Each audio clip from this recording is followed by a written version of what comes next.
मल्लिकार्जुन खड़गे कह रहे हैं कि हमारे कुछ आपत्ति हैं, हमारे कुछ सवाल हैं, उन सवालों का जिक्र आज सदन में किया जाएगा। सोनिया गांधी उन आपत्तियों का जिक्र करेंगी, लेकिन हमारा स्टैंड एकदम साफ है। हम समर्थन करेंगे महिला आरक्षण बिल पर, क्योंकि हमारी सरकार की ये सोच है, बार बार कोशिशें हमारी सरकार की तरफ से की गई, इसलिए बिल पास हो ये कांग्रेस भी चाहती है। कांग्रेस के राज्यसभा सांसद के सुरेश ने भी बयान दे दिया है कि वो समर्थन करेंगे महिला आरक्षण बिल पर। तो एक तरफ इंडिया अलायंस में कांग्रेस का स्टैंड साफ हो चुका है, लेकिन वहीं अखिलेश यादव के बयानों पर अगर आप गौर करेंगे तो अखिलेश यादव इस बिल पर तीखी बयान दे रहे हैं। अखिलेश यादव कह रहे हैं कि ये तो महा झूठ है, सरकार ने ये बड़ी आपाधापी में बिल लेकर आई है, सरकार सिर्फ और सिर्फ वोट बैंक की चिंता कर रही है। सरकार ने महिला आरक्षण बिल के नाम पर भद्दा मजाक महिलाओं के साथ किया है, जिसका जवाब आने वाले चुनावों में महिलाएं देने जा रही हैं मौजूदा सरकार को। तो अखिलेश यादव एक तरफ इस स्टैंड पर कायम है, कांग्रेस कह रही है कि हम समर्थन करेंगे,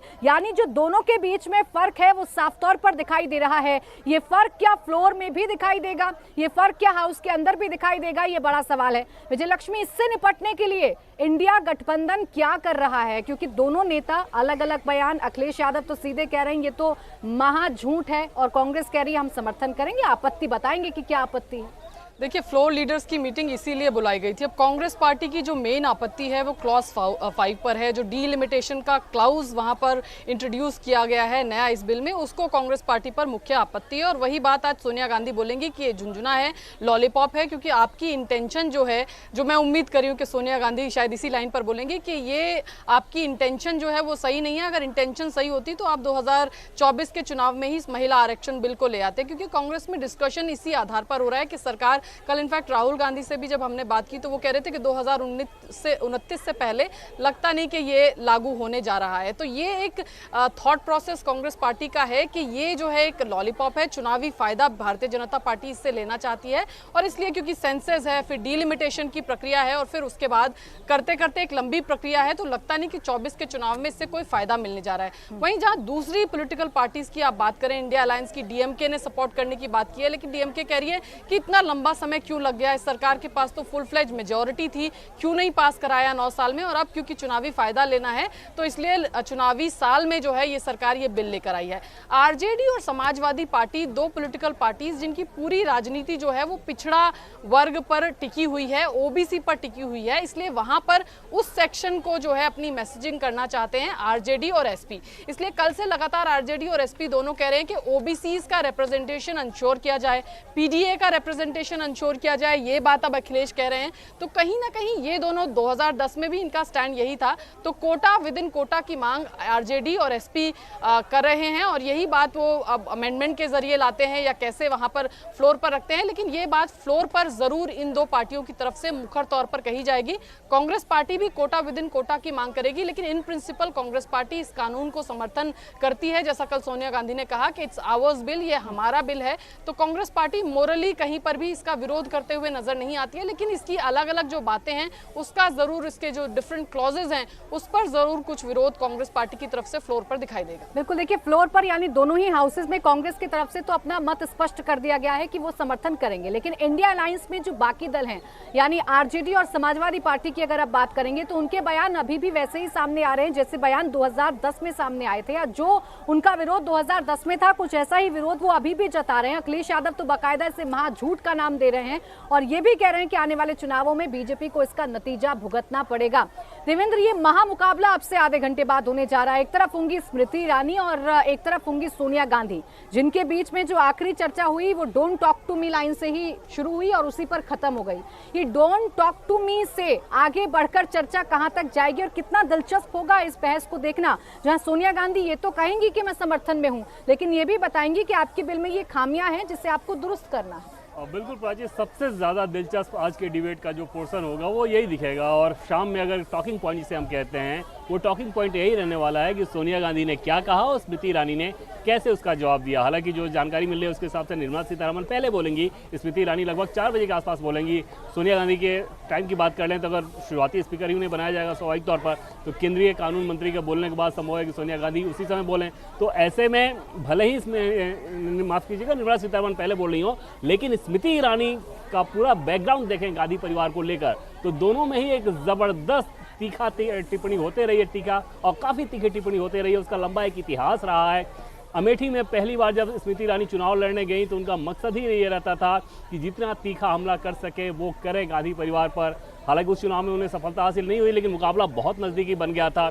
आपको ध्यान होगा कि प्रियंका गांधी से जब उस समय पूछा गया था कि स्मृति ईरानी ने ऐसा कहा है तो हु इज शी, कौन है वो स्मृति ईरानी, उन्होंने ये भी इनकार किया कि वो उनको जानती तक नहीं है, जबकि स्मृति ईरानी उस समय देश की चर्चित नेता थी। बावजूद उसके बाद स्मृति ईरानी ने उसका पलटवार भी किया कि मैं तो बहुत हम्बल बैकग्राउंड से आती हूँ, मुझे वो कैसे जानेंगी, वो राजा महाराजा के खानदान के लोग हैं। तो ऐसे पृष्ठभूमि के बाद आज जब महिला आरक्षण बिल पर ये दोनों नेता आमने सामने होंगे तो समझा जा सकता है कि वो मुकाबला कितना ज़्यादा दिलचस्प होगा। सोनिया गांधी का जो डोंट टॉक टू मी था स्मृति ईरानी के साथ, वो भी देखें तो एक बेहद दिलचस्प था, जब एक तरह से अनौपचारिक बातचीत वो हो रही थी और उसमें जब बीजेपी के सांसदों ने ऐतराज जताया अधीर रंजन चौधरी के बयान पे, तो सोनिया गांधी ने ये कहा कि उन्होंने तो माफ़ी मांग ली है, लेकिन मेरा नाम क्यों घसीटा गया है। उनके नाम को शामिल किया गया था इस लिहाज से कि स्मृति ईरानी ने कहा था कि सोनिया गांधी कैसे इस तरह के बयान को एक्सेप्ट कर सकती हैं, महिला के खिलाफ दिया गया ऐसा बयान। तब स्मृति ईरानी आगे बढ़ के बोली कि हाँ मैंने आपका नाम लिया है, बताइए क्या कहना है। और तब सोनिया गांधी ने बहुत तीखे अंदाज में कहा था डोंट टॉक टू मी। अब समझा जा सकता है कि इस तरह के बैगेज को लेकर आज दोनों ही नेता लोकसभा में जब महिला बिल पर आमने सामने होंगे, सोनिया गांधी ये जताने की कोशिश करेंगे कि ये बिल उनका है, जैसा कि उन्होंने कल कहा भी, लेकिन स्मृति ईरानी ये बताएंगी कि 2010 में अगर राज्यसभा से पास हो गया तो 2010 से 2014 के बीच क्या कर रही थी तब की सरकार। तो इन सारे वाद विवाद को लेकर एक दिलचस्प डिबेट आज देखने की उम्मीद जताई जा रही है सोनिया बनाम स्मृति ईरानी का। बिल्कुल, देखिए अब इंडिया गठबंधन में शामिल जो तमाम दल हैं उनके जो रुख क्या है इस बिल पर वो भी धीरे धीरे स्पष्ट होना शुरू हो गए हैं। कांग्रेस ने अपना स्टैंड क्लियर कर दिया है, टीएमसी ने भी अपना स्टैंड क्लियर कर दिया है। टीएमसी ने भी कहा है कि हम इस बिल को सपोर्ट करेंगे।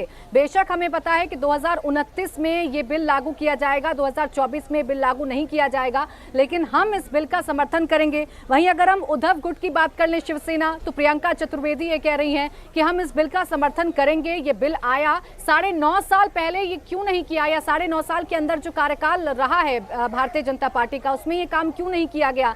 ये एक जुमला है, प्रियंका चतुर्वेदी ये तो कह रही हैं, लेकिन इसके बावजूद प्रियंका चतुर्वेदी ये कह रही हैं कि हम इस बिल का समर्थन करेंगे, यानी उद्धव गुट का भी जो साथ है वो सरकार को मिलेगा। लेकिन फिलहाल टीएमसी पूरी तरीके से सपोर्ट कर रही है। टीएमसी ने अपना रुख पूरी तरीके से बता दिया है कि वो सपोर्ट करेगी इस बिल का। हालांकि देखिए टीएमसी वो पार्टी है कि जब महिला कैंडिडेट्स को चुनने की बारी आती है तो सबसे अव्वल टीएमसी रहती है, सबसे अव्वल ममता बनर्जी रहती हैं। ममता बनर्जी ज्यादा से ज्यादा महिला जो उम्मीदवार हैं उनको टिकट देने की बात करती हैं और देती भी हैं। और अब जब महिला आरक्षण की बात आ रही है तो ममता बनर्जी की पार्टी ने अपने स्टैंड को साफ कर दिया है कि पूरी तरीके से हम इस बिल को का समर्थन करेंगे और कोई कमियां यहाँ पर टीएमसी की तरफ से नहीं निकाली जा रही हैं, ज्यादा कमियां नहीं निकाली जा रही हैं। जैसे आरजेडी की बात करिए, आप समाजवादी पार्टी की बात करिए, आप उद्धव गुट की बात करिए, कांग्रेस की बात करिए, समर्थन जरूर कर रहे हैं कांग्रेस और उद्धव गुट, लेकिन इसमें कमियां भी बता रहे हैं। वहीं अगर टीएमसी की बात करें तो टीएमसी यहाँ साफ कर रही है, अपने आप को अलग कर रही है और कह रही है कि हम इस बिल का समर्थन करेंगे, ये जानते हुए भी कि 2024 में ये बिल लागू, ये कानून लागू नहीं हो पाएगा। 2029 तक ही इसके प्रभाव देखने को मिल सकते हैं। विजयलक्ष्मी, टीएमसी एक बार फिर से जैसा अलग चलने की बात ममता बनर्जी के लिए कहा जाता है, वो कांग्रेस से तो अपना स्टैंड अलग रखती हैं, बेशक अब एक अलायंस में है, यहाँ भी वो बिना किसी ज्यादा शिकायत के खुले तौर पर कह रही है समर्थन है हम लोगों का। देखिए टीएमसी एकमात्र ऐसी पार्टी है, लोकसभा में अगर देखेंगे तो विमेन रिप्रेजेंटेशन ऑलरेडी वहाँ पर ठीक ठाक है, वो 1/3 ही होंगी उनकी महिला एमपीज अगर लोकसभा में देखें तो टीएमसी का। और क्योंकि एक महिला नेत्री है, एक महिला मुख्यमंत्री हैं वहाँ पर पश्चिम बंगाल में, तो टीएमसी का हमेशा से स्टैंड, अगर आप अदरवाइज भी तमाम इशूज़ पर देखेंगे तो बड़ा प्रो वुमेन वो लोग रहते हैं। और यहाँ पर भी टीएमसी यही दिखाना चाहती है कि हम महिला आरक्षण के बिल के आड़े में किसी तरह से नहीं आने वाले हैं, और ये हमारा इन प्रिंसिपल एक स्टैंड है कि हम महिलाओं को एम्पावर करने पर जो है वो पूरा ध्यान देना चाहते हैं। अब एक बात और मैं यहाँ कहना चाहती हूँ, जिस तरह से स्मृति ईरानी और सोनिया गांधी वर्सेस की हम बात कर रहे हैं, तो कांग्रेस पार्टी हमेशा चाहती है कि गांधी बनाम स्मृति ईरानी ना हो, वो हमेशा बचते हैं। इसलिए कभी स्मृति ईरानी से बड़ा बयान अगर आता है तो कांग्रेस की पार्टी की तरफ से आप देखेंगे, राहुल गांधी से आप सवाल पूछ लीजिए, सोनिया गांधी से आप सवाल पूछ लीजिए, वो जवाब नहीं देते हैं। लेकिन ये ज़रूर रहता है कि वो अपने कोई और जो सेकंड रंग ऑफ लीडरशिप है उससे जवाब दिलवाते हैं। अगर स्मृति ईरानी कोई अटैक करती है तो कांग्रेस पार्टी ये दिखाना चाहती है कि हमारे लिए वो बहुत महत्वपूर्ण नहीं है और गांधी परिवार का जो ओहदा है वो बहुत बड़ा है। तो ये जो डिबेट है ये दोनों पक्षों का अलग अलग एक तरीके से समीर जी, ये जो मतभेद है इंडिया अलायंस में ये खुलकर सामने आ रहा है। टीएमसी कह रही है कोई शिकायत नहीं, उद्धव गुट के पास भी शिकायतें हैं, कांग्रेस समर्थन कर रही है लेकिन शिकायतें हैं, और अखिलेश यादव का स्टैंड तो सबके सामने जो महाझूठ कह रहे हैं। बिल्कुल, मुझे लग रहा है अखिलेश यादव का और आरजेडी का जो स्टैंड वही रहने वाला है जो 2010 के समय था। लेकिन इस बिल पर विपक्ष की एकता की एक बड़ी परीक्षा होने वाली है, उनके लिए बड़ी चुनौती है कि वो आपस में इसमें कैसे मिलकर चलते हैं। कांग्रेस ने समर्थन देने का स्पष्ट कर दिया है।